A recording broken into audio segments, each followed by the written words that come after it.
Aldo! Welcome back, everybody. So, at the end of my last Revisited episode, I asked you guys whether you wanted me to cover the rest of the games in the same order as my original videos, or in the order the games were released in. Well, it seems like you went with the latter, so because of you, beautiful people, today we're going to talk about Mario's first handheld adventure that didn't look like a calculator slideshow, Super Mario Land. But I only got a 10-minute video out of it the first time, which might have been shorter if it didn't have all those long pauses, so I decided to pair the game up with its sequel to add a little more meat to this video. It's gonna be kinda weird, since Mario Land 2 borrows a few things from games I won't be covering until later, but this is my channel.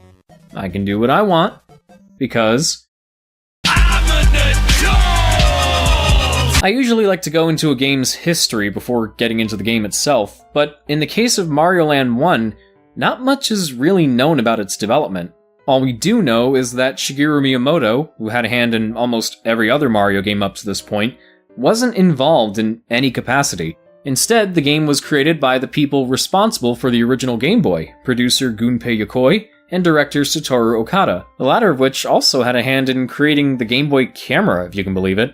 A bit random, I know, but he also helped create the SNES mouse, so at least we got Mario Paint out of that. Super Mario Land was released as a launch title for the Game Boy on July 31st, 1989 in the US, and was even intended to be bundled with the brick. But Hank Rogers told Nintendo of America's president at the time, Minoru Arakawa, that they should make Tetris the pack-in game because he figured it would have a wider appeal. Of course, he would know, since he basically helped build the Tetris empire, and he also helped establish the Tetris Company, where he now serves as a managing director. Ugh, why is my head so full of useless, but also slightly fascinating information?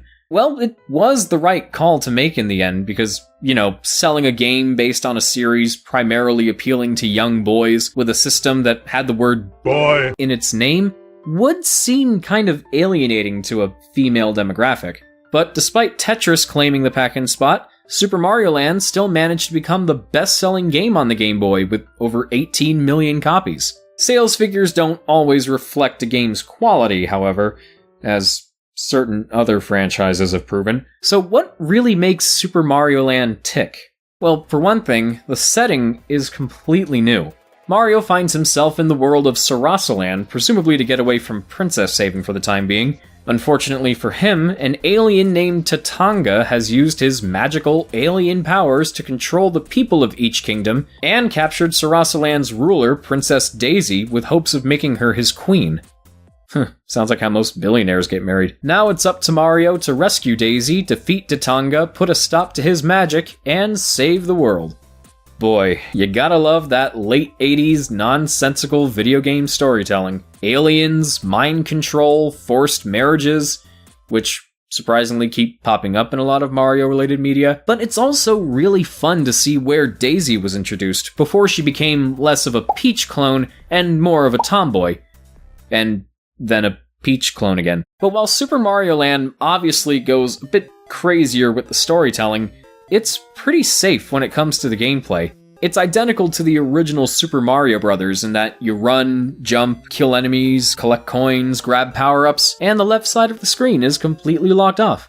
But since we've moved from the NES to a dot matrix door stopper, the game as a whole has been understandably scaled back. Sarasaland consists of 4 worlds with 3 levels apiece, but if you ask me, this is where I think the game gets a +1 over the first Super Mario Bros. That game definitely had more stages, but they also used slight variations of the same 3 or 4 level themes over and over. And aside from the placement of enemies and platforms being different, several stages end up looking similar, so the repeating aesthetics combined with the higher number of stages make them harder to remember off the top of your head.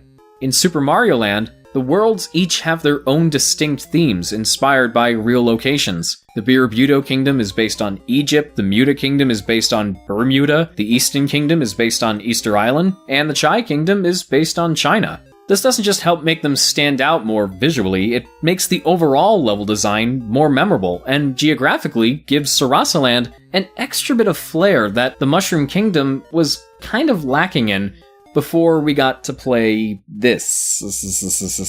Finishing levels comes with its own added bonus too. When you reach the goal, you'll find an exit door on the bottom and another one just above it. The bottom door acts as a standard exit, while the top door takes you to a minigame where you can get a power-up or some extra lives. A nice little reward for going above and beyond.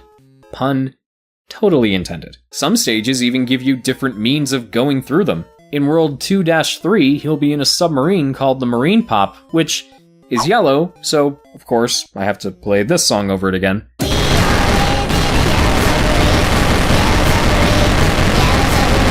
And in World 4-3, he'll be in a plane called the Sky Pop. For both sections, you have to fire projectiles at oncoming enemies in order to kill them. You know, apparently the original Super Mario Bros. Was going to have shooting mechanics at one point, so I guess the Mario Land team decided to sneak it into their game when Miyamoto wasn't looking. Kinda reminds me of that time I slipped an easy button into my parents' shopping cart while we were in the checkout line at Staples. What? It wasn't stealing. We technically paid for it. I know, I certainly did. But anyway, vehicles are only used for just those 2 levels, so for the rest of the game, Mario has to rely on power-ups like the Super Mushroom, the Starman, and the Fire I mean the Super Ball flower. Yeah, it kinda looks like the Fire Flower, but instead of throwing fireballs, you throw these plain black balls that can grab coins when touching them, but just bounce around if they don't touch anything. You also can't throw another ball until the one on screen disappears, so there's an awkward wait time that comes with that. This is where Super Mario Land's oddities really start becoming noticeable, and honestly, they don't bother me a whole lot. There is a control issue where Mario's momentum will freeze sometimes when he's in the air, but other than that, I think everything that makes this game weird is also what gives it its charm. It's like the team tried to make it as close to a Mario game as possible without completely going all the way. I don't know, I just find it kind of amusing. Oh, those aren't Goombas, those are Goombos. What? No, that's not Bullet Bill, that's Bullet Biff. Bullet Biff? What are you looking at, butthead? Even when they keep some things the same, they'll still do something weird with them. Like when you get a Starman, the invincibility music that plays is now the can music?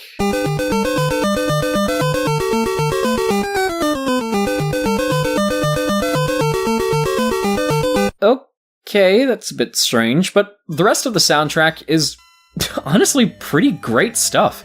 It was composed by Hirokazu Tanaka, who's worked on tons of other Nintendo games like Metroid, Kid Icarus, Wrecking Crew, Dr. Mario, and even the Mother series. For such a small collection of songs, they're all super catchy and quite the toe-tappers, my favorites being the tracks that play for World 2 and World 4.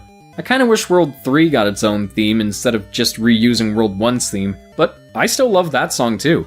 No joke, this is one of my favorite Mario soundtracks of all time, and more people seriously need to give it some love.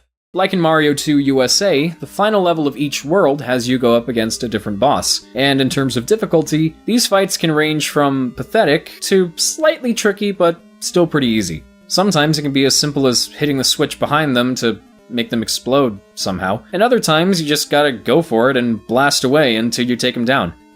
Don't ask me why they sound like a morbidly obese chicken squeezing eggs out of its butt when you shoot at them, because frankly, your guess is as good as mine. Then once Tatanga is defeated, we fly off in a spaceship that we most likely stole from him, and then we're brought back to the title screen. After finishing the main game, you unlock a hard mode, which is really just the same game again, only with more enemies. I didn't have time to record it for this video, but trust me, it doesn't make the game that much harder. In fact, no matter which mode you're playing, Super Mario Land is hands down one of the easiest Mario games ever made. It might even take the top spot. If you know what you're doing, you can beat it in just under 40 minutes, but for more casual players, it can still take you less than an hour to finish it.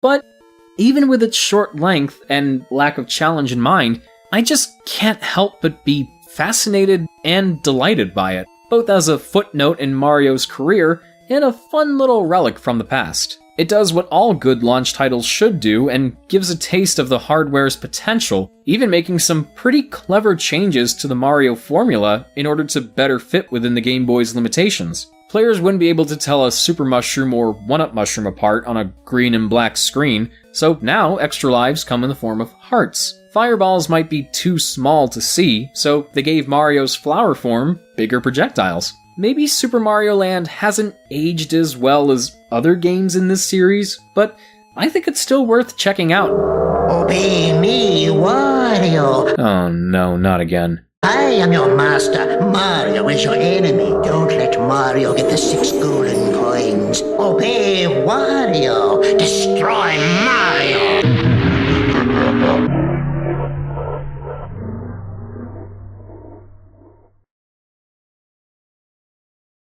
You know, how come Japan got all the cutesy commercials when we got all the nightmare fuel?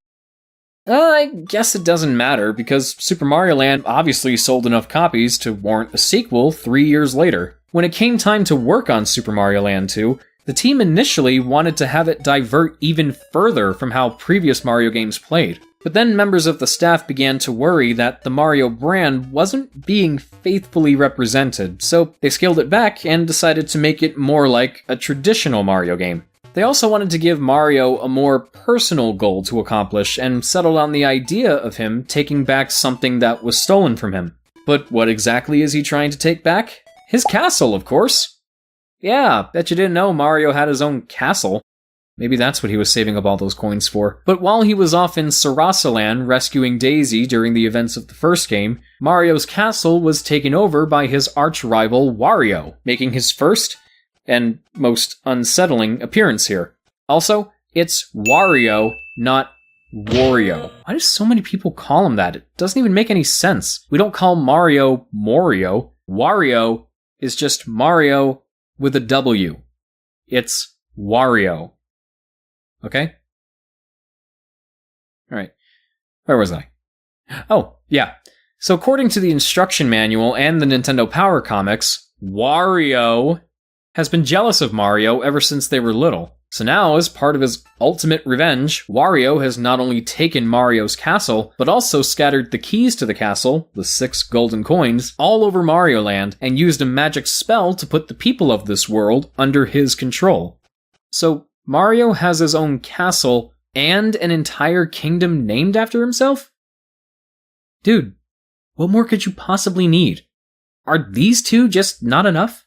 Regardless, your mission now is to retrieve the golden coins, get your castle back, defeat Wario, and I don't know, maybe take a hot bath afterwards? From a gameplay perspective, Super Mario Land 2 is similar to its predecessor to some degree, but is overall much bigger and certainly more Mario-like. It's also pretty clear to me that the developers really liked Super Mario World. Some of the sprites are pretty much taken directly from that game. Mario can do the spin jump and use it to break blocks, only now you perform it by holding down on the D-pad and pressing the A button. You have a world map broken up into sections containing multiple levels, and the influence is even apparent in the game's music.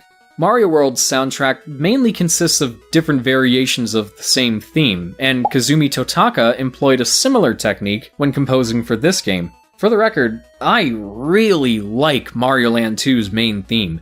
It has a sort of vaudeville Dixieland style that perfectly fits with the series' tone.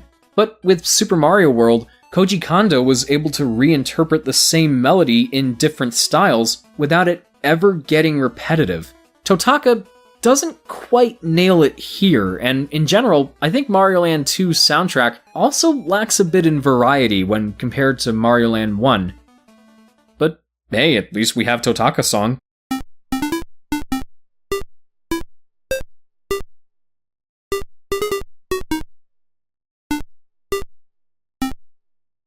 That never gets old. So like I said before, this game is way bigger and more Mario-esque than the first one. You still have minigames that can be played from going over the normal exit door at the end of a level, and you still have bosses to fight at the end of each world, including good old Tatanga, putting up even less of a challenge this time. But now there's the aforementioned world map, more classic Mario foes are here and accounted for, some even have the power to die for absolutely no reason, and you have a save feature, which is definitely needed for a game like this. You have more worlds to go through with more unique level themes and ideas, so now you'll be maneuvering through the insides of a pumpkin, a tree, a giant wind-up Mario toy, a turtle, and you'll even travel to the outer reaches of space. Yeah, had you go in there, didn't I? But you don't have to go through each world in a specific order. You can start from anywhere and move on to whichever world you want in whatever order you want. Going back to the Mario World comparison, some levels even have secret exits that lead to alternate levels. Unlike Mario World, however, there's no indication as to which levels have secret exits and which ones don't. But one visual detail I really love is how, in the Space Zone, the moon gets annoyed when you unlock the secret level, and then gets sad when you beat it. What, was I not supposed to do that? Well, as you can tell, Mario Land is quite an interesting place. But you know what's missing? A casino! Yeah, on the overworld, you can head over to this casino and spend coins on a slot machine to hopefully win some extra lives or power-ups. You don't get lives simply by collecting more than 100 coins in normal levels anymore. Now you have a total coin count, so you can stock up on them and spend more at the casino to win bigger prizes. Keep in mind, this casino was already here before Wario came in and took over Mario Land. So, you know what? I'm calling it now. Mario's secretly an obsessive gambler and had the casino built to feed his habits. Are we sure that Wario's the greedy one here? Mario go... Speaking of coins, there are also these M bags that are incredibly rare but give you 50 coins when you grab them. But while we're talking about things that can be picked up, the Fire Flower makes its triumphant return, and shooting fireballs in this form can let you break specific types of blocks now too, which often leads to uncovering some more hidden secrets. The only new power-up to be featured in this game is the Carrot, which gives Mario bunny ears that let him hover through the air. Not being able to spin jump in this form aside, this is such an awesome power-up, and I'd love to see it reappear in future games. I mean, come on, Mario Maker 2 brought back the Super Ball Flower, so what are you waiting for, Nintendo? What are you waiting for? It's been a while since I've seen my original review of Super Mario Land 2, but I do remember saying that while I found the game perfectly enjoyable, I had more of an affinity toward the original Super Mario Land. I'm not sure if it was because I was more familiar with the first game and just couldn't look at the second one without being a bit biased, but now that I'm looking at both these games with fresh eyes, Mario Land 2's merits have become much more clear to me. The focus on exploration makes the game more replayable. The control issues present in the first game are completely gone. The level design is far more interesting and rewards you for your curiosity. And last time I checked, Mario Land 1 doesn't have its own Japanese-exclusive educational anime that teaches kanji to children and also has a segment focused on Kirby helping a lost puppy find its mother. Google it. My point is, this game is objectively better than the first one.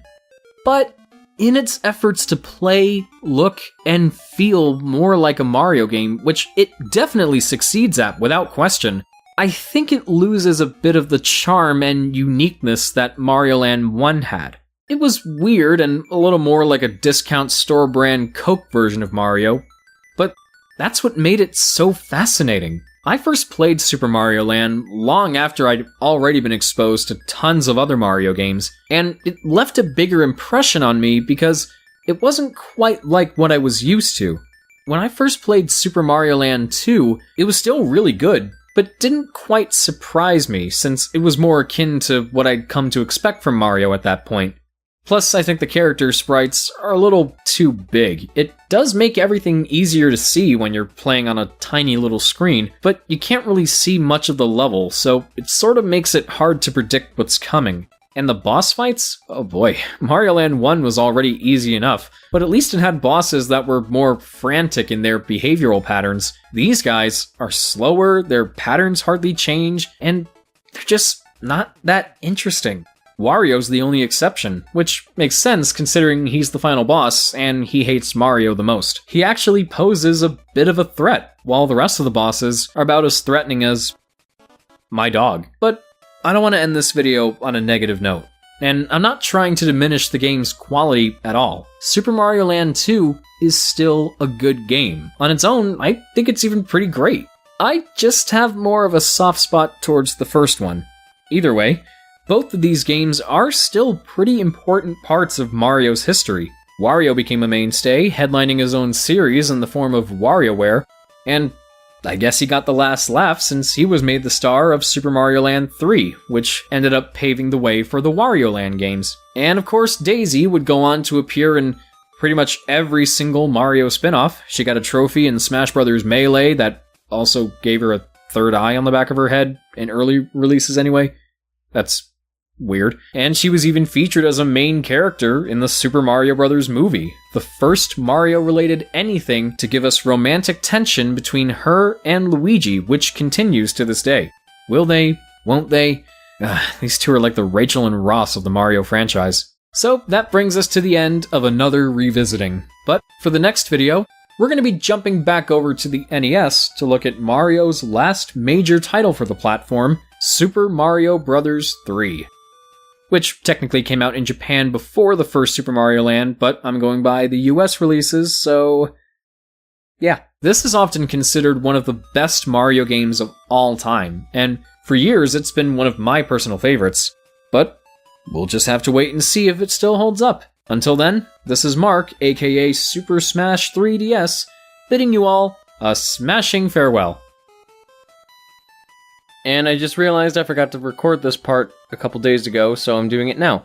Anyway, before we go, for real, I want to give a very special thank you to my Superstar supporters for this month, Red Rack, Henry Newman, Rachel Rodriguez, and Jake Winans. If you'd like to support me as well, then please consider pledging to my Patreon page or becoming a sponsor by clicking the join button. Membership options give you the same benefits as my Patreon, including being able to watch videos before they come out, getting access to some exclusive content, reading the scripts to all my videos, and getting shoutouts at the end of my videos. Both my Patreon and YouTube membership are totally optional, but it would certainly mean a lot to me if you gave them a look. And in case you didn't read my latest community post, I'm actually going to be going on a 3-week vacation starting this Sunday by the time I'm recording this.